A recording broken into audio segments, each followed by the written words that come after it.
After only 6 months on the job, Boston Globe CEO Doug Franklin abruptly resigned this week, citing differences with the publisher over how to proceed in the digital era. While the name doesn't mean much to anyone, the resignation hints at bigger issues facing the Globe.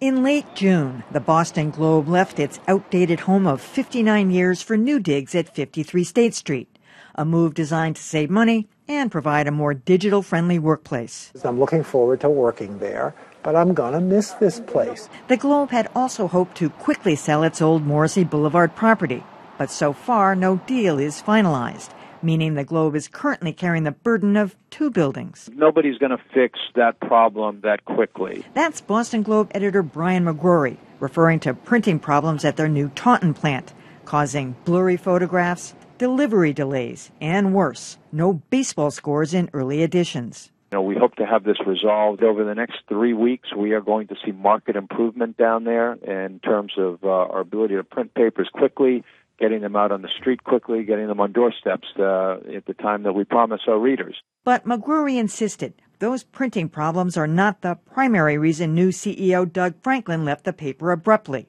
It was strategic differences with owner John Henry. These are 2 extraordinary people who just didn't have the differences, and they weren't hostile differences. In the meantime, Henry says he and his wife Linda Pizzuti, managing director of the Globe, will take a more active role. Tom, you're in the newspaper business. I just don't understand the problems. First of all, the deadlines have been pushed up for both the Boston Globe and the Boston Herald. They have to get all their stuff in early. The stuff is, why are the pictures blurry? Why can't they get I live in Boston, downtown. My paper, I guess I get in early, so I missed a couple of games this week. There was no score in my paper. I was also told that that's the #1 complaint.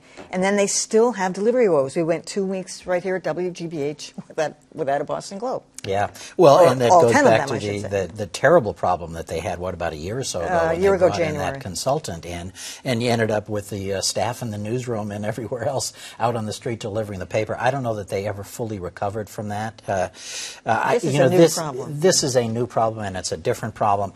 And I don't know if this is going to affect the journalism. Who knows if there's some solution to this? But I do find it interesting that the new president who has been brought in, and whose name will elude me right this minute, but the new CEO who used to work here, Vinay Mehta. Yeah. Right, Mehta. And his background was with Politico. And here. And if you see, so if the idea is that the Globe is going to try to reinvent itself much more in a Politico-style version, an online version, I mean, that would be the only thing I can think of that would go back to strategic differences. And to see Mehta emerge as the person who's charged with it. Some of the people on the internet who worked with him before in other papers are saying that he came in as the layoff person. And so they're anticipating this new guy. Oh, whatever his name is. He used to work here. I don't know. Okay, I'm just saying. It wasn't here when he worked elsewhere. I see. That was his deal. He came in and laid off, and so they were sending warnings saying, "Okay, get ready," which could be a strategic difference because you've just moved into a new building, presumably because you are accommodating now the staff that you have, the downside staff that you have, and you're ready to go to a future. You're talking about Doug Franklin. Yes, what are we talking about? You were confusing it with the new guy. So Doug, I think, Not Doug. Yeah. The new guy who's coming in, the reputation is that he's the layoff guy, whatever his name is. So that's all I'm saying. That's what's going around in some circles. I don't know if that's true. Don't know if that speaks to strategic differences between Doug and Henry. I see. That's what I'm saying. Do we have any idea what those differences are or were? I don't think we're going to know. We don't know, but the idea, whether they should proceed as a digital only or as a print paper. Well, I don't know. Look, my hat is off to everybody at the Globe. They are, what's the gender-neutral way to say, manfully trying to make a go of it. If I knew it, I'd say it that way, no offense. But I got to tell you, I'm a newspaper guy, a physical newspaper. I like to have the newspapers with my breakfast.